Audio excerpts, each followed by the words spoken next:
Bonjour à l'ENSAMA, bonjour à tous les étudiants qui souhaitent rentrer à l'ENSAMA surtout.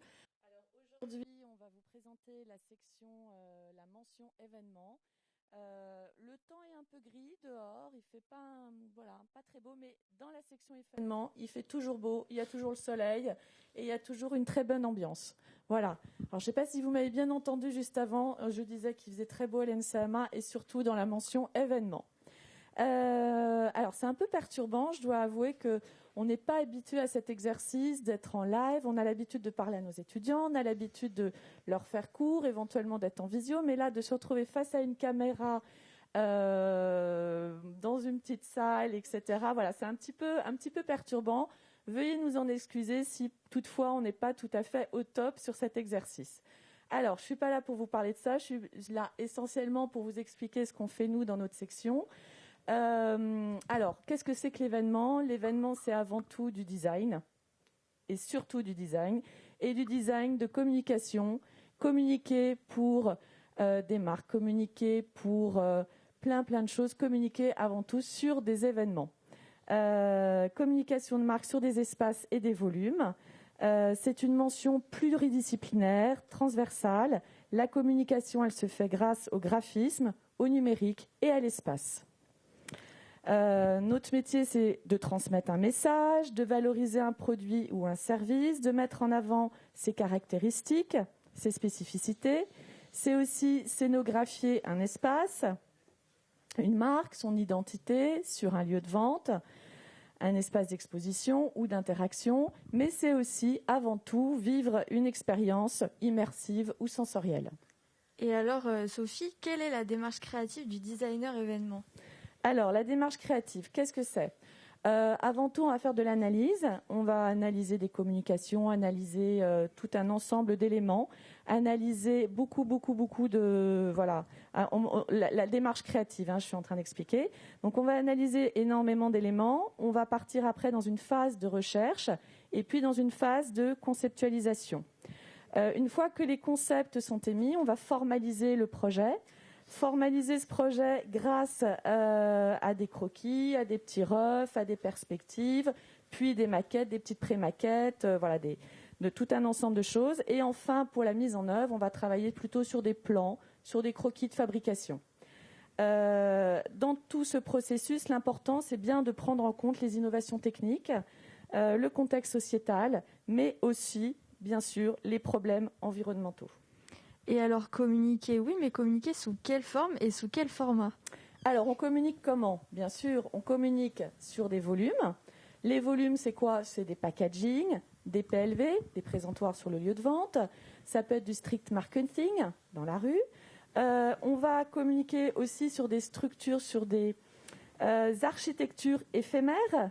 Qu'est-ce que c'est ? C'est des stands, des pop-up stores. Mais aussi, on va pouvoir communiquer sur des espaces de communication plus pérennes, comme du retail. Alors le retail, c'est quoi ?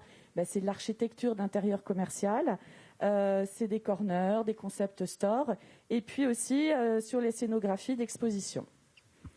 Alors en effet, cette communication est très riche, mais pour quelle marque, pour quel contexte ou encore pour quel événement vous mettez en place cette communication ? Alors, on communique bien sûr pour des entreprises, des start-up, des associations.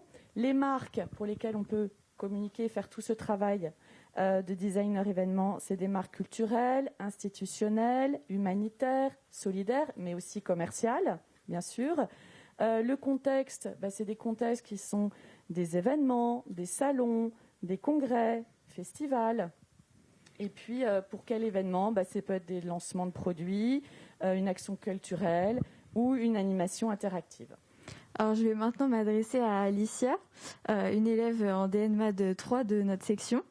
Quels sont les enseignements propres à la section, Alicia ? Alors nous, ce qu'on nous enseigne, c'est vraiment, c'est justement tous les outils créatifs. Donc comme nous l'a expliqué Sophie, le dessin et après tout ce qui est maquette, etc. Et là, on a aussi comment pour tout ce qui est présentation de projet, les outils numériques. Donc ce qui va être Photoshop, Illustrator, InDesign notamment, et puis aussi de la 3D pour représenter l'espace. Et alors, quel matériel est mis à la disposition des étudiants et quel matériel vous semble très important d'avoir pour regagner cette section ? Nous, on a quand même la chance à l'ENSAMA d'être très bien équipés, que ça soit dans notre salle ou dans l'école en général. On a une imprimante 3D, une découpe laser, et dans l'atelier en lui-même, on a des ordinateurs, que ce soit des Mac ou des PC, suivant les logiciels dont on a besoin. Et puis on a aussi plotter, une imprimante, donc ça nous permet de faire énormément de choses en atelier. Et on a la chance aussi d'avoir une matériothèque qui est justement tout le temps un peu rééquipée, on va dire, par nos professeurs, et qui nous permettent justement de pouvoir voir les différents matériaux qu'on aurait besoin pour nos maquettes. Après, bien sûr, il faut quand même acheter du matériel en plus pour nos études. Alors, je dirais l'équipement vraiment essentiel, c'est l'ordinateur. Mais ça, vous pouvez aller sur notre Instagram et on va justement vous faire un post pour vous aiguiller un petit peu sur quel type d'ordinateur choisir, parce qu'on sait que c'est une des questions qu'on nous pose le plus. Et puis après, ça va être du matériel pour faire des découpes, cutter, des stylos, des ciseaux, enfin un peu des trucs basiques, quoi. Ouais, et de dessin. Et alors, quel est le profil de l'étudiant et quelles sont les qualités attendues pour regagner cette merveilleuse section ? Il y en a beaucoup. Non, on va dire qu'il faut quand même être intéressé par justement toutes les pratiques de dessin, etc. Même si, ne vous inquiétez pas, si votre niveau n'est pas excellent, de toute manière, on a des cours après, durant la première année, pour se remettre à niveau. Après, ce qui est vraiment important, je pense, pour nos professeurs, c'est que vous montriez que vous êtes des personnes curieuses, qui s'intéressent à l'actualité, notamment les problèmes sociétaux et environnementaux, comme nous l'a expliqué Sophie, parce que justement, nos projets vont être basés sur ces problématiques. Il faut aussi avoir une certaine culture générale, tout de même, qui va être en plus développée durant la formation, donc c'est hyper intéressant. Et puis, comme j'ai dit, vraiment, je pense que c'est vraiment la curiosité qui est... Oui, voilà. Et être curieux vraiment des communications aussi et des marques en général. Et des publicités. Mais ça, si vous regardez la télé ou YouTube, normalement, c'est bon, vous faites votre culture quand même. Alors maintenant, je vais pouvoir m'adresser à Sylvie, notre deuxième enseignante. Et donc, ma première question, c'est que font les étudiants après le DNMAD événement ? Bonjour à tous. Donc après le DNMAD événement, les étudiants peuvent continuer leur formation en DSA, communication de marque. Alors en effet, ce DSA, mais pourquoi une poursuite en DSA ?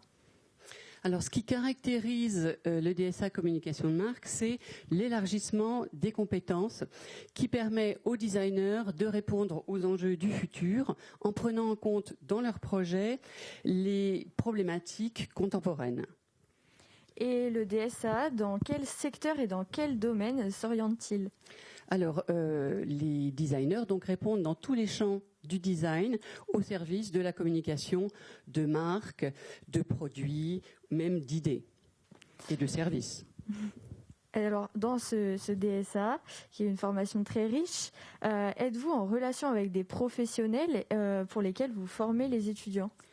Alors oui, déjà, nous répondons à des cahiers des charges pour des entreprises qui sont de toute taille, des grandes entreprises du luxe, des enseignes de distribution, des commerces, des start-up aussi.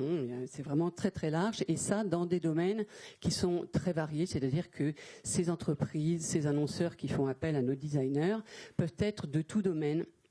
La mode, la santé, la culture, l'industrie, la technologie, ce qui fait que le travail est extrêmement varié, mais toujours centré sur l'expression des marques et de la communication de ces entreprises. Et naturellement, nous sommes en relation avec les professionnels de nos métiers qui sont très présents dans notre section et viennent faire des interventions, proposent des partenariats, des concours. Alors, merci pour toutes ces précisions très riches. Et alors, durant cette formation du DSA, est-ce qu'il y a des interactions avec différentes sections ou d'autres professionnels ? Oui, que ce soit en DNMed ou en DSA, cette section, de par sa pluridisciplinarité, favorise les workshops, les collaborations avec les autres sections et aussi avec des partenaires extérieurs, des marques. Nous avons fait déjà des workshops avec quasiment l'ensemble de toutes les sections présentes à l'ENSAMA, et c'est très très intéressant pour les étudiants d'avoir non seulement de travailler en équipe, de travailler avec des champs du design très différents. C'est extrêmement instructif. Alors, on va pouvoir maintenant passer aux questions. Alors, nous avons une personne qui nous demande est-ce que avoir des connaissances en dessin ou des connaissances dans les logiciels serait un atout pour regagner cette section ? Oui, bien sûr. Toutes les connaissances sont des atouts de toute façon. Donc oui, avoir une connaissance déjà en arrivant sur le dessin, sur des logiciels, oui, c'est un atout. Maintenant, on est aussi dans une école. Une école, c'est un lieu pour apprendre, pour avoir des apprentissages. Donc c'est pas parce qu'on n'a pas toutes ces maîtrises en arrivant qu'on n'a pas lieu de venir à l'ENSAMA, bien entendu. Vous êtes là pour apprendre avant tout. Vous êtes là pour apprendre, mais effectivement, plus vous êtes en amont curieux de l'ensemble des technologies, de l'ensemble des moyens d'expression de nos métiers, et plus on sera à même d'avoir envie de vous recruter, c'est certain. Et alors, la culture générale, vous en avez parlé. Est-ce que vous auriez des conseils ou des pistes à apporter ? Je pose en particulier la question à Alicia, qui est passée par là où passeront probablement les futurs étudiants. Est-ce que tu aurais des choses à recommander ou des petits tips pour pouvoir enrichir sa culture pour rentrer dans cette section ? Je sais que moi, c'est un truc qui m'a beaucoup fait peur parce que j'avais toujours l'impression de ne pas être excellente en culture générale. Mais en fait, il faut vous dire que ce qui est hyper intéressant dans notre section, c'est qu'en fait tout fait partie de la culture générale. Je dirais en fait, il faut aussi vous intéresser à plein de domaines, c'est ça un peu quand on dit culture générale. Après, je dirais là, notamment YouTube, vu qu'on est sur cette plateforme, a mis justement un nouveau onglet fait par Arte, où il y a plein de nouveaux trucs qui sont postés sur l'actualité et assez ludiques. Et donc pour les personnes qui ont un peu de mal, on va dire, avec les journaux ou des choses comme ça peut être des genres de solutions, on va dire, pour tout de même se renseigner sur l'actualité et être au courant de tout ça. Et même en plus, leurs vidéos sont assez inspirantes. Donc voilà. Après, je dirais même sur Instagram, des choses comme ça. Il y a certains comptes que vous pouvez suivre et qui vous renseignent sur plein de choses. Même peut-être suivre des agences aussi, qui comme ça vous permet de voir un petit peu ce qui est déjà fait. Et comme ça vous permet de vous rendre compte si ça vous plaît vraiment aussi comme section. Et puis, de toute façon, c'est intéressant aussi de lire, de s'intéresser à tout, quoi que ce soit, d'être curieux. La curiosité, c'est c'est le meilleur atout que vous puissiez avoir dans nos métiers. D'être curieux, de lire le maximum de choses, de s'intéresser. Voilà, je pense que c'est... Voilà, je vais laisser la parole à... Oui, la culture, elle est partout, elle prend tout plein de formes. Et en fait, il faut être ouvert d'esprit. Il faut être effectivement, on le redit, curieux, ouvert d'esprit. Et puis, chacun, on a des cultures différentes et c'est ce qui enrichit, en fin de compte, nos créativités. Donc, regardez partout et puis nourrissez-vous de tout ce qui vous entoure. Merci beaucoup pour ces atouts vraiment très intéressants. Et est-ce que, Sophie, tu pourrais nous préciser ce que c'est que la PLV, parce que c'est certains les questions ne savent pas à quoi ça correspond exactement. Alors, la PLV, c'est un présentoir sur un lieu de vente. On peut avoir des PLV de comptoir qui sont des petites PLV qui permettent de valoriser, de présenter, de glorifier un produit. Une PLV, ça peut être ce qu'on appelle aussi une tête de gondole. Alors là, je vais avoir des termes encore plus techniques. Un présentoir. Un présentoir. La tête de gondole, c'est ce qu'on va trouver dans des grandes surfaces, dans des supermarchés qui vont mettre en avant les produits en avant des rayons.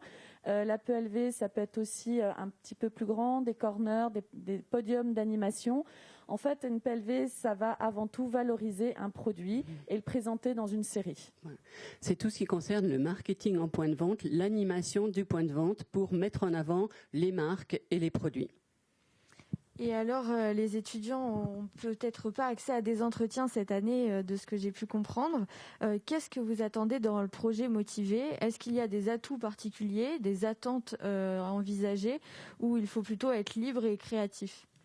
Alors moi, je dirais libre et créatif avant tout. Il faut pouvoir se distinguer les uns des autres, puisque voilà, une lettre, c'est pas un modèle à suivre, c'est mettre en avant tout sa motivation, mais vraiment toute la motivation qu'on peut avoir, et puis se distinguer par rapport à ses passions, à tout ce qu'on a envie de mettre en avant et de partager par la suite avec tous ceux qui seront avec vous dans la section, parce que, comme l'a souligné Sylvie, c'est aussi tous les horizons desquels on vient, notre multiculturalité, je ne sais pas si ça se dit, mais voilà, on va l'inventer en événement, qui nous permet de nous enrichir tous pour le métier de designer événement. Oui, votre personnalité, votre vision du monde des choses, votre vision de la consommation, votre vision de ce qui se passe nous intéresse. Eh bien, merci pour toutes ces précisions. Écoutez, je vois que les questions se répètent à chaque fois autour de ces sujets déjà évoqués. Donc, je laisserai probablement les étudiants et les futurs étudiants se rendre sur le compte Instagram de la section. Voilà, pour pouvoir poser les questions, puisque ce compte est tenu par les étudiants de la section. Peut-être qu'Alicia, tu as des propositions et des précisions à suggérer sur ce compte. Normalement, le compte Instagram, c'est... Ça marche pas ? Si, c'est bon. Ok. DNMA d'événements, normalement. Et vous allez le reconnaître parce que... Oui, NSAMA, pardon. Oui, et vous allez reconnaître parce qu'il y a un logo vraiment qui est en blanc et violet. Donc normalement c'est bon, vous pouvez les reconnaître comme ça. Et ne vous inquiétez pas, actuellement il n'y a pas tout qui est encore posté, il y a des choses qui vont arriver. Et comme je vous l'ai dit, on va vous renseigner sur notamment les outils que vous aurez besoin pour l'école. On a des interviews aussi pour vous présenter un peu les différents profils aussi. Et à chaque fois, on vous met les Instagram justement des élèves. Et n'hésitez pas à nous contacter en perso, à nous poser des questions en DM Instagram. On est vraiment hyper accessible et on peut, justement, s'il y a des questions qui vous viennent après, comme ça, on pourra vous répondre. Et pareil, vous aider après pour les lettres, les machins. Enfin, on est vraiment très, très sympa et on répond. Et vraiment, n'hésitez pas à nous contacter pour plus de questions, quoi. Ce qui caractérise nos étudiants, c'est qu'ils sont super sympas, super actifs, super réactifs et tout se passe super bien. Et il y a beaucoup d'entraide, beaucoup de solidarité entre eux et vraiment une très belle ambiance, surtout dans ces temps pas forcément faciles et évidents pour tous. Ouais. Alors, n'hésitez pas à rejoindre notre section. On vous attend.